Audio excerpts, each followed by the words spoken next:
S T S T ಮೀಸಲಾತಿ ಕಡಿತಗೊಳಿಸಿರೋದು ಸಾಮಾಜಿಕ ನ್ಯಾಯ ಅಲ್ಲ, ಸಾಮಾಜಿಕ ಅನ್ಯಾಯ. ಯಾಕೆ ಅಂದರೆ ಸಂವಿಧಾನಬದ್ಧವಾಗಿ ಮೀಸಲಾತಿಯನ್ನು ಡಾಕ್ಟರ್ ಅಂಬೇಡ್ಕರ್ ಅವರು ಕೊಟ್ಟಿದ್ದು SC STಗಳಿಗೆ ಬೇಸ್ಡ್ ಆನ್ ದಟ್ ಪಾಪ್ಯುಲೇಷನ್. ಯಾವ ರಾಜ್ಯದಲ್ಲಿ ಎಷ್ಟು ಜನಸಂಖ್ಯೆ ಇದೆ ಆ ಜನಸಂಖ್ಯೆಗೆ ಅನುಗುಣವಾಗಿ ಮೀಸಲಾತಿ ಕೊಡಬೇಕು. ಕರ್ನಾಟಕದಲ್ಲಿ ನಾವು SC ಮೀಸಲಾತಿ 15 ಇದ್ದದನ್ನು 17% ಏರಿಸಿದ್ದು ಕೂಡ ಬೇಸ್ಡ್ ಆನ್ ದಟ್ ಪಾಪ್ಯುಲೇಷನ್. ಹಾಗೇನೆ ST ಮೀಸಲಾತಿಯನ್ನು 3 ಇದ್ದದನ್ನು 7% ಏರಿಸಿದ್ದು ಕೂಡ ಬೇಸ್ಡ್ ಆನ್ ದಟ್ ಪಾಪ್ಯುಲೇಷನ್, ಜನಸಂಖ್ಯೆ ಆಧಾರಿತವಾಗಿ. ಇದು ಮ್ಯಾಂಡೇಟ್ರಿ. ಒಂದು ನಿಮಿಷ ಉಳಿದ ಮೀಸಲಾತಿ ಏನಿದೆ ಅದು ಮ್ಯಾಂಡೇಟ್ರಿ ಅಲ್ಲ, ಅದು ಆಪ್ಷನ್. ಉಳಿದ ಮೀಸಲಾತಿ ಅದು ಆಪ್ಷನ್. SC ST ಅದು ಮ್ಯಾಂಡೇಟ್ರಿ, ಕೊಡಲೇಬೇಕು. ಅದರೊಳಗೆ ಕಾಂಪ್ರಮೈಸ್ ಆಗೋಕ್ಕಾಗಲ್ಲ. SC ST ಮೀಸಲಾತಿನಲ್ಲಿ ನೀವು ಬೇರೆ ಮೀಸಲಾತಿಯಲ್ಲಿ ಕಾಂಪ್ರಮೈಸ್ ಆಗ್ಬೋದು, ಅದು ಆಪ್ಷನ್. ಇದರಲ್ಲಿ ಇದು ಕಂಪಲ್ಸರಿ. ಹಾಗಿದ್ದಾಗಲೂ ಕೂಡ SC ST ಮೀಸಲಾತಿಯನ್ನು ಕಡಿತಗೊಳಿಸುವ ನಿರ್ಣಯ ಅದು ಸಾಮಾಜಿಕ ಅನ್ಯಾಯ. ಅದಕ್ಕೆ ನಮ್ಮ ಆಗ್ರಹ ಇದೆ, ಸಾಮಾಜಿಕ ಅನ್ಯಾಯದ ಒಂದು ಖಳನಾಯಕರು ನೀವು ಆಗಬೇಡಿ. ನೀವು SC ST ಮೀಸಲಾತಿಯನ್ನು ಜನಸಂಖ್ಯೆಗೆ ಅನುಗುಣವಾಗಿ BJP ಸರ್ಕಾರ ಏನು ಹೆಚ್ಚಳ ಮಾಡಿತ್ತು ಆ ರೀತಿ ಹೆಚ್ಚಳ ಮಾಡಿ ಅಂತ ಆಗ್ರಹಿಸ್ತೇನೆ. ಒಂದು ನಿಮಿಷ, ನಿಮ್ಮಲ್ಲಿ ಇವ್ರ ಮೇಲೆ ಇರುವಂಥ ಚಾಲೆಂಜ್ ಏನು? 50% ಸೀಲಿಂಗ್ ಲಿಮಿಟ್. 50%ಗೆ ನೀವು SC STನೇ ಯಾಕೆ ಕಡಿತಗೊಳಿಸ್ಬೇಕು?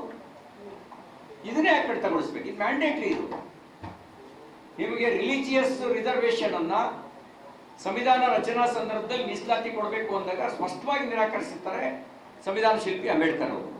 ಸಂವಿಧಾನ ಸಭೆ ರಿಜೆಕ್ಟ್ ಮಾಡಿದೆ ರಿಲಿಜಿಯಸ್ ರಿಸರ್ವೇಷನ್. ನೀವು ಮುಸ್ಲಿಮನ್ನ ಕ್ಯಾಸ್ಟ್ ಅಂತ ಕನ್ಸಿಡರ್ ಮಾಡ್ತೀರೋ, ರಿಲಿಜನ್ ಅಂತ ಕನ್ಸಿಡರ್ ಮಾಡ್ತೀರೋ? ಮುಸ್ಲಿಂ ಒಳಗಡೆ ಇರುವಂತ ಯಾವುದೋ ಒಂದು ಸಬ್ಸೆಕ್ಟ್ ಅನ್ನ ನೀವು ಕ್ಯಾಸ್ಟ್ ಅಂತ ಕನ್ಸಿಡರ್ ಮಾಡ್ಬೋದು, ಆದ್ರೆ ಹೋಲ್ಸೇಲ್ ಆಗಿ ಎಂಟೈರ್ ಮುಸ್ಲಿಮ್ಸ್ ನೀವು ರಿಲಿಜನ್ ಅಂತ ಕನ್ಸಿಡರ್ ಮಾಡ್ತೀರೋ, ಕ್ಯಾಸ್ಟ್ ಅಂತ ಕನ್ಸಿಡರ್ ಮಾಡ್ತೀರೋ? ನೀವು ಒಂದು ಕಡೆ ರಿಲಿಜನ್ ಕೋಟಾದಲ್ಲೂ ಬೆನಿಫಿಟ್ ಕೊಡ್ತೀರಿ, ಇನ್ನೊಂದು ಕಡೆ ಕ್ಯಾಸ್ಟ್ ಕೋಟಾದಲ್ಲೂ ಬೆನಿಫಿಟ್ ಕೊಡ್ತೀರಿ. ಹಾಗಾಗಿ ನೀವು ಕಡಿತಗೊಳಿಸಬೇಕಾಗಿದ್ದು ಸಂವಿಧಾನ ಬಾಹಿರವಾಗಿರ್ತಕ್ಕಂಥ ಮೀಸಲಾತಿಯನ್ನು ಕಡಿತಗೊಳಿಸಬೇಕಾಗಿತ್ತು.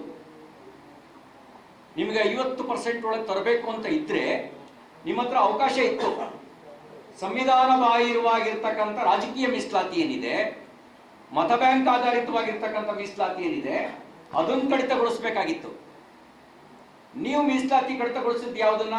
ಸಂವಿಧಾನಬದ್ಧವಾಗಿರ್ತಕ್ಕಂಥ SC ST ಮೀಸಲಾತಿಯನ್ನು ಕಡಿತಗೊಳಿಸಿದಿರಿ. ಏನ್ ಜಸ್ಟಿಫಿಕೇಶನ್ ಕೊಡ್ತೀರಿ? ಹೇಗೆ ಸಮರ್ಥನೆ ಮಾಡ್ಕೊಳ್ತೀರಿ? ಅದಕ್ಕೆ ನಮ್ಮ ಆಗ್ರಹ ಇದೆ, ಇದು ನೀವು ಅನ್ಯಾಯ ಮಾಡಿದ್ದೀರಿ, ಸಾಮಾಜಿಕ ಅನ್ಯಾಯವನ್ನ. ಈ ಸಾಮಾಜಿಕ ಅನ್ಯಾಯವನ್ನ ವಾಪಸ್ ತೆಗೆದುಕೊಳ್ಬೇಕು. SC ST ಮೀಸಲಾತಿಯನ್ನ BJP ಸರ್ಕಾರ ಏನು ಜನಸಂಖ್ಯೆಗೆ ಅನುಗುಣವಾಗಿ ಕೊಟ್ಟಿತ್ತು, ಅದೇ ನಾವು ಕೊಟ್ಟಿದ್ದು ರಾಜಕೀಯ ಕಾರಣಕ್ಕಲ್ಲ, ಓಲೈಕೆ ಕಾರಣಕ್ಕೂ ಅಲ್ಲ. ಜನಸಂಖ್ಯೆಗೆ ಅನುಗುಣವಾಗಿ ಕೊಡಬೇಕು ಅನ್ನೋದು ಅದು ಶಾಸನಬದ್ಧವಾಗಿರೋದು. ಹಾಗಾಗಿ ಅದನ್ನೇನಿದೆ ಅದನ್ನು ಮುಂದುವರಿಸಬೇಕು ಅಂತ ನಾವು ಆಗ್ರಹಿಸ್ತೇವೆ.